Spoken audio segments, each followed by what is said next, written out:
இது ரெடி ஆகிடுச்சு. இப்போ நம்ம வறுத்து அரைச்சி வச்சுருக்கோம் இல்லையா, மிளகு சீரகம் இதில் சேர்க்குறோம். இதை சேர்த்த பிறகு ரொம்ப நேரம் கொதிக்க விட வேணாம். காரக்குழம்பாகவும் சாப்பிடுங்க, அட்டகாசமாக இருக்கும். இதை நீங்கள் டிஃபனு, லஞ்சு எது கூட வேணாலும் சாப்பிட்லாம். மதியத்தோடு சாப்பிட்டு முடிச்சுருங்க. கம்மியாகவே வச்சுக்கோங்க. கீரை தண்டு தனியாக செஞ்சு கொடுத்தா சில பேர் சாப்பிட மாட்டாங்க, அது ஒரு டேஸ்ட் இல்லைன்னாங்க. நீங்கள் காரக்குழம்புல கலந்து கொடுத்துருங்க. அது நல்லா அவங்களுக்கு சூப் மாதிரி அதில் இருக்கிற எசன்ஸ் எல்லாம் இறங்கிடும். உடம்புக்கு தேவையான ஹெல்த்தி இதில் இருக்குது. நான் சிறுகீரை தண்டு காரக்குழம்பு செஞ்சுருக்கேன். இது பிகினர்ஸுக்கு ரொம்ப யூஸ்ஃபுல்லாக இருக்கும். ஆரம்பத்தில் எப்படி செய்யலான்றவங்க இதை பார்த்து நீங்களும் செய்ய ஆரம்பிங்க. நம்ம வழக்கமாக கீரை தண்டுகளை தூக்கி போட்டுருவோம். கீரையை தான் முக்கியத்துவம் கொடுப்போம். கீரை தண்டுகள்லேயும் நிறைய சத்துக்கள் இருக்குது, அதை நான் வீணாக்க மாட்டேன். இளம் தண்டுகளாக பார்த்து நான் அந்த காரக்குழம்பு, உப்புமா, சட்னி இப்படி என்னென்ன செய்ய முடியுமோ அதெல்லாம் செஞ்சு சமையலில் சேர்த்து நம்ம டேஸ்ட்டுக்கும் நம்ம ஹெல்த்துக்கும் அது சிறப்பாகவே இருக்கும். ஃப்ரெண்ட்ஸ், எனக்கு ஆதரவு கொடுக்குற அனைத்து நண்பர்களுக்கும் என்னுடைய மனமார்ந்த நன்றி. எனக்கு தொடர்ந்து உங்களுடைய ஆதரவு கொடுங்க. Thank you friends, thank you farmers. சாப்பிடுவாங்க ஃப்ரெண்ட்ஸ், சமைச்சும் பாருங்கள். வாங்க, நான் இப்போ எப்படி சமைக்கிறேன்றதை சிம்பிளாக அப்படியே சமைக்கும்போதே, வீட்டுக்கு சமைக்கும்போதே ஒரு வீடியோ உங்களோட ஷேர் பண்ணிக்கிறேன். வாங்க ஃப்ரெண்ட்ஸ், சிறுகீரை தண்டை நான் காரக்குழம்பாக செஞ்சிட போகிறேன்.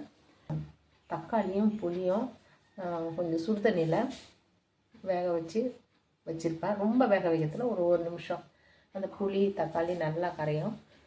இப்போ மணி குட் மார்னிங் 7:10. நம்ம மதிய சமையலுக்கு தான் சமைக்கிறோம்.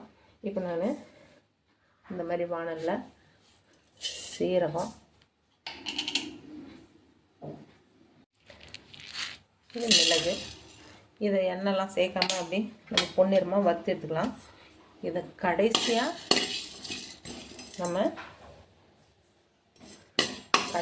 தூள் பண்ணி பவுடர் பண்ணி குழம்புல சேர்க்க போகிறோம்.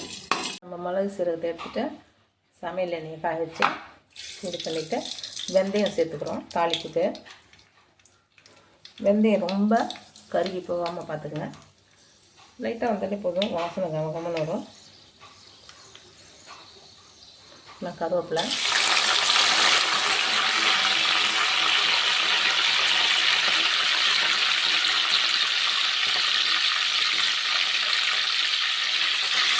சின்ன வெங்காயம்,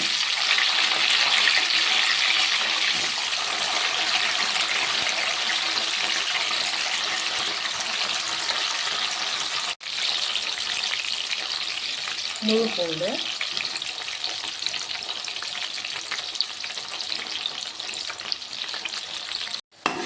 ஃப்ரெண்ட்ஸ், இது எப்படி சிம்பிள் ஃப்ளேம்லேயே வதங்கட்டும்.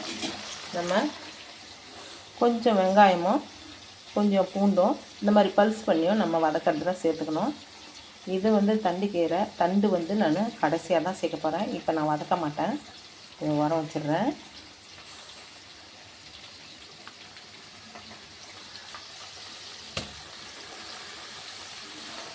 இது புளி கூட நம்ம கொஞ்சம் நேரம் சூடுபடுத்தின தக்காளி கொஞ்சம் வெந்து போயிருக்கும். இதை நம்ம புழிஞ்சு எடுத்துக்கலாம். தேவைப்படும் போது பச்சை தக்காளியும் நம்ம இது கூட புழிஞ்சிக்கலாம்.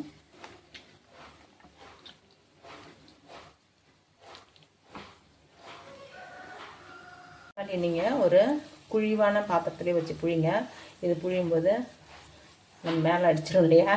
ஒரு படத்தில் கேட்குறோம், ஏன்டா அபிஷ்டோ என்னடா இப்படி பண்ணுற, இந்த மாதிரி தக்காளி நம்ம புளியும்போது சடுப்புன்னு அது சாரெல்லாம் நம்ம மேலே விதையோடு வந்து அடிக்கும். அதனால் நான் இப்படி தட்டில் பொறுமையாக புழிஞ்சு எடுத்துட்டேன். நீங்களும் அது மாதிரி புழிஞ்சால் போதும், ரொம்ப மசியாக இருக்கணும்னு அவசியம் இல்லை. நான் இப்போ இந்த அளவுக்கு வந்துட்டு நம்ம குழம்புக்கு தேவையான தெரிஞ்சால் முழு உப்பையும் போடலாம், இல்லைன்னா நீங்கள் பாதி உப்பு கூட போட்டு முதல்ல இதை மாதிரி வதக்கிங்க. அதுக்கப்புறம் நம்ம உப்பு டேஸ்ட்டு பார்த்துட்டு போட்டுக்கலாம். இப்போ நம்ம வீட்டில் என்ன தூள் சேர்க்குறோமோ, கோழி அழகாக கூப்பிட்டு சேவல், என்ன குழம்பு தூள் எவ்வளோ காரம் தேவையோ அதை இப்போ போட்டு ஒரு தரம் இப்படி ஆயிலில் இது பண்ணிக்கலாம், வதக்கி விட்டுக்கலாம்.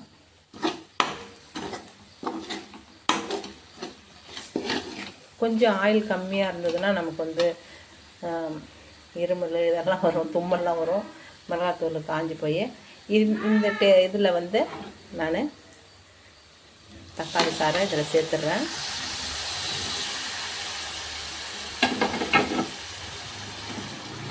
இதையும் நம்ம கொஞ்சம் எண்ணெய் பிரிகிற அளவுக்கு வதக்க போகிறோம். அதுக்கப்புறம் புளி கரைசல். புளியோட அளவு நம்ம குறைச்சி இந்த மாதிரி சுடு தண்ணியில் ஊற வச்சு கரைக்கும்போது, வேக வச்சு கரைக்கும்போது இது புளி கரெக்டாக எல்லாமே கரைஞ்சி வந்துடும். இந்த புளியும் மிச்சப்படும். நமக்கு குழம்பு கொதிக்கிற குழம்பும் வந்து புளி வடை அதிக நேரம் இருக்காது. அதுக்காகவும் இந்த மெத்தடு. இந்த ஸ்டேஜில் நம்ம எண்ணெய் பிரிஞ்சு வந்திருக்கு. இந்த ஸ்டேஜில் நம்ம புளியை வடிகட்டி வச்சுருக்கோம் இல்லையா, புளி கரைசல் அது இதில் சேர்த்துக்கலாம். நமக்கு தேவையான அளவு தண்ணியும் நம்ம சேர்த்துக்கலாம். புளி கரைசல் அளவு கம்மியாக இருந்ததுன்னா நம்ம தண்ணி ஊற்றியும் கொஞ்சம் கொதிக்க விடணும். அப்படியே கொதிக்க விட்டுட்டு மூடி வச்சும் கொதிக்க விடுவோம். மற்ற வேலைகளை பார்ப்போம். குழம்பு நல்லா கொதித்து வருது. இது நம்ம ஊற்றின தண்ணியிலேருந்து கொஞ்சம் சுண்டவும் செஞ்சுருக்கு. ஃப்ரெண்ட்ஸ், நம்ம பக்கத்துலேயே சாதம் ரெடி பண்ணிக்கிட்டோம். இது ஒரு வேலையாக பார்க்குறோம். கேமராவில் அந்த ஆவி அடிக்குது, அதனால் பனி படர்ந்த மாதிரி ஆயிடுச்சு. இப்போ நமக்கு குழம்பு இந்த அளவுக்கு இஞ்சி பூண்டெல்லாம் வெந்த பிறகு நம்ம வச்சுருக்கிற வடிகட்டி வச்சுருக்கணும். ஈரத்தோடு போடக்கூடாது, தண்ணியாக. இந்த கீரை தண்டுகளை இப்போ இதில் சேர்த்துடணும் ஃப்ரெண்ட்ஸ்.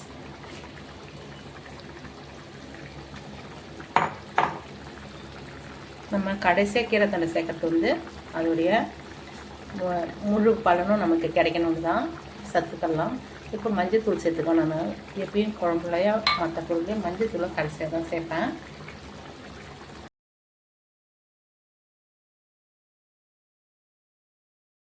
தண்டுகள் நமக்கு வெந்துடும். ஒரு 2-3 நிமிஷத்துலேயே வெந்துடும். நமக்கு குழம்பு மட்டும் எந்த அளவுக்கு திக்காக வேணுமோ அந்த அளவுக்கு திக்காக எடுத்துக்கலாம். சில பேருக்கு கொஞ்சம் தண்ணியாக இருக்கணும்னு நினைப்பாங்க காரக்குழம்பு. சில பேர் திக்காக இருக்கணும் அப்படின்னு நினைப்பாங்க. அவங்களுக்கு தகுந்த மாதிரி மாற்றிங்க. இப்போ நமக்கு இது ரெடி ஆகிடுச்சு.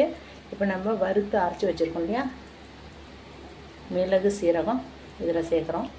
இதை சேர்த்த பிறகு ரொம்ப நேரம் கொதிக்க விட வேணாம். உடனடியாக ஒரு நிமிஷத்துலேயே கலந்தால் மட்டும் போதும். நம்ம ஆஃப் பண்ணிவிடுவோம்.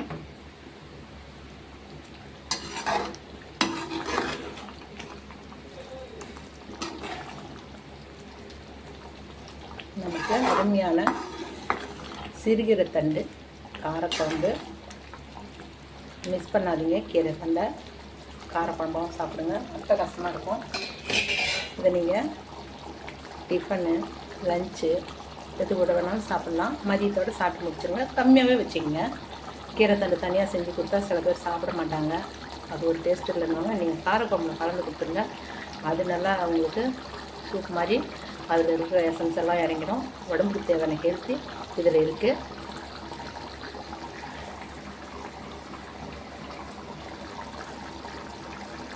எனக்கு இந்த அளவுக்கு போதும். நான் சீரகம் போட்டு, மிளகு சீரகம் போட்டு ஒரு 1 நிமிஷம் அது சூட்லேயும் சரியாக இருக்கும். நான் நிறுத்திடுறேன் அடுப்பு நிறுத்திட்டேன். எனக்கு ரெடி ஆகிடுச்சு குழம்பு. அவ்வளோதான். Simple friends. ரொம்ப ஹெல்த்தியான காரக்குழம்பு, சிம்பிளான காரக்குழம்பு. மணி 8க்குலாம் நமக்கு ரெடி ஆகிடுச்சு.